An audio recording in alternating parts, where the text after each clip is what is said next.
اللہ نے حکم ارشاد فرمایا ہے وَلَقَدْ اور بے شک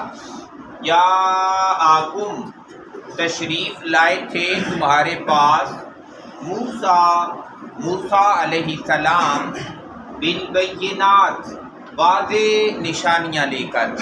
فرمایا ہے بنی اسرائیل والو دھیان تو کرو کہ موسیٰ علیہ السلام تمہارے پاس آئے اور کتنی واضح نشانیاں تھیں کہ آپ چھوٹی چھوٹی بات کہتے کہ یہ بات اللہ سے پوچھ دیں، یہ بات اللہ سے پوچھ لیں، اور وہ تمہیں فرمایا کرتے تھے کہ میرا اللہ یوں فرما رہا ہے، میرا اللہ یوں فرما رہا ہے۔ گویا تمہارا کہنا ہوتا وہ فی الفور پوچھتے بھی تھے اور تمہیں بتاتے بھی تھے۔ تو کتنی واضح نشانیاں تھیں جو لے کے موسیٰ علیہ السلام تم میں جلوہ گر ہوئے، اور کتنے ایسے مقامات تھے کہ تمہارے نکلنے کی کوئی جگہ ہی نہ تھی، اور موسیٰ علیہ السلام کی نسبت اور تعلق کی وجہ سے تمہارے نکلنے کے مکان بنا دیے میرے اللہ نے، راستے بنا دیے میرے اللہ نے، یہاں تک کہ وہ فرعون جو لشکر لے کے تمہیں کچلنے کے لیے آ گیا تھا تو وہ موسیٰ علیہ السلام ہی تھے کہ جن کی نسبت سے تمہارے لیے سمندر کے اندر سے راستے بنا دیے گئے۔ تو فرمایا وہ کتنی واضح نشانیاں تھیں۔ چاہیے تو یہ تھا کہ جنہیں موسیٰ علیہ السلام جیسے بھی نبی نصیب ہو گئے تھے وہ موسیٰ علیہ السلام کی تعلیم سے ایک انچ بھی ادھر ادھر نہ ہوتے، موسیٰ علیہ السلام کی باتوں کو مانتے اور موسیٰ علیہ السلام کے اللہ کی باتوں کو مانتے۔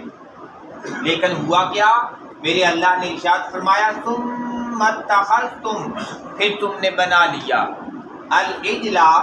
بچھڑے کو معبود، تم بچھڑے کے پیچھے لگ گئے، من بعد ہی، اس بات کے بعد کہ تم جان چکے تھے کہ موسیٰ علیہ السلام کے پاس واضح نشانیاں موجود ہیں۔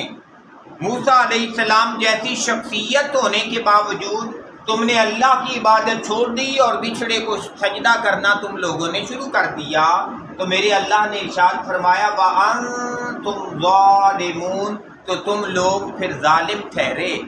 حد سے آگے بڑھ جانے والے ٹھہرے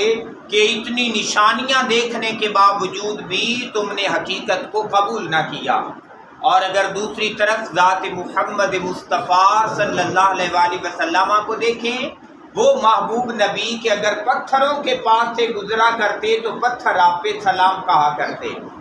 وہ محبوب نبی کہ اگر کوئی کافر اعظم اپنے ہاتھ کے اندر کچھ چیز چھپا لیتا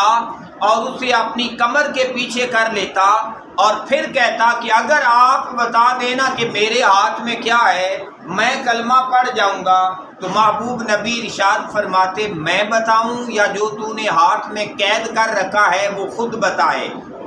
تو ایسا بھی ہوا کہ جو کچھ وہ ہاتھوں میں چھپا کے لاتے وہ خود ہی محبوب کے کلمے پڑھنا شروع کر دیتا۔ یہ وہ محبوب نبی ہیں، اگر اشارہ فرما دیتے تو درخت اپنی جگہ چھوڑ کے آقا کے دربار میں حاضر ہوتا، آقا کی رسالت کی گواہی دیتا، اللہ کی توحید کی گواہی دیتا، پھر حضور حکم فرماتے تو وہ اپنی جگہ پہ واپس چلا جاتا۔ لیکن اتنی واضح نشانیاں ہونے کے باوجود پھر اللہ تبارک و تعالیٰ نے جو قرآن جیسا معجزہ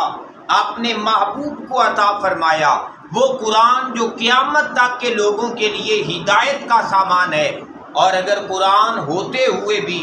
امت گمراہی کی طرف جاتی جائے تو یاد رکھیے گا پھر اس سے بڑا ظلم اور کائنات میں نہیں ہے۔ تو اس وجہ سے یہ میرے اللہ نے جو اپنا پیارا محبوب اتنی شانوں کے ساتھ ہمیں عطا کیا اور وہ واضح نشانی قرآن کی صورت میں ہمیں عطا کی ہے، تو اللہ تعالیٰ ہمیں اس قرآن کو دیکھ کے اپنے آپ کو سیدھا کرنے کی توفیق نصیب فرمائے۔ تو فرمایا تم تو حد سے بڑھنے والے ظالم لوگ ہو گئے۔ پھر میرے اللہ نے ارشاد فرمایا وَإِذْ أَخَذْنَا، اور وہ وقت بھی یاد کریں جب ہم نے لیا تھا تم سے مِيثَاقَكُمْ، پکا وعدہ، تم سے پکا وعدہ لیا، وَرَفَعْنَا، اور ہم نے بلند کر دیا تم پر فوقکم، تمہارے اوپر الطور، کوہ طور کو، پہاڑ کو اٹھایا اور قوم کے اوپر لا کے کھڑا کر دیا، اور ان سے وعدہ اور عہد لیا اس بات کا عہد لیا، فرمایا مانو اس بات کو نہیں تو یہ پھر آیا تمہارے اوپر، تو تم سے عہد لیا کوہ طور تم پہ اٹھا کے، اور تمہیں فرمایا خذو پکڑو ما آتیناکم جو کچھ ہم تمہیں دے رہے ہیں، بقوت قوت کے ساتھ، مضبوطی کے ساتھ، یعنی وہ احکام جو تمہیں زندگی گزارنے کے لیے دیے جا رہے ہیں انہیں مضبوطی سے پکڑو، بس معو اور توجہ سے سن لو اس بات کو کہ نجات احکام کے مطابق زندگی گزارنے میں ہے، اور جو اللہ اور اس کے رسول کے احکام سے منہ موڑ لیتا ہے وہ پھر تباہی اور بربادی کی طرف چلا جاتا ہے۔ قالو تو وہ سارے کے سارے بولے سمعنا ہم نے سن لیا ہے، اور ساتھ ہی دل میں انہوں نے کہا وعصینا اور ہم نے نافرمانی کا ارادہ بھی کر لیا ہے کہ یہ گلاں ساڈے منن والیاں نہیں، اور انہوں نے کہا کہ ہم نے نافرمانی کی، ہم نے منہ موڑا ان سے۔ اور ایسی بات انہوں نے کیوں کی؟ حالانکہ کوہ طور ان کے اوپر اٹھایا ہوا تھا، میرے اللہ نے ارشاد فرمایا وَأُشْرِبُوا رچ بس چکا تھا فی قلوبہم ان کے دلوں کے اندر العجلہ وہ جو بچھڑے کی محبت تھی، بے کفرہم ان کے کفر اور ان کے انکار کی وجہ سے۔ تو میرے اللہ نے ارشاد فرمایا قل اے محبوب آپ ارشاد فرما دیں بئس ما کتنا برا ہے یامرکم بہی جس کا حکم دیتا ہے تم کو ایمانکم تمہارا ایمان، اے بنی اسرائیل، اے یہودیوں اور عیسائیوں، فرمایا جس چیز کا حکم تمہیں تمہارا ایمان دے رہا ہے، جسے تم ایمان کہتے ہو، اور وہ ایمان جو تمہاری رہنمائی کرتا ہے، رہنمائی کر رہا ہے کہ تمہیں رحمان کے راستے سے دور کر رہا ہے، تو ایسا ایمان جو بندے کو رحمان کے راستے سے دور کر دے، فرمایا وہ تو بہت برا ایمان ہے۔ میری ارشاد فرمایا ان کنتم مؤمنین اگر تم ایمان والے ہو تو تمہیں ان باتوں سے ضرور نصیحت کا سامان جو ہے وہ لینا چاہیے۔ تو اللہ تبارک و تعالیٰ سے دعا ہے کہ جن عظمتوں اور واضح نشانیوں کے ساتھ اس نے ہمیں اپنا پیارا محبوب صلی اللہ علیہ وآلہ وسلم عطا کیا ہے، میرا اللہ اپنے محبوب کی جملہ تعلیمات کو ہمیں اپنانے کی توفیق عطا فرمائے۔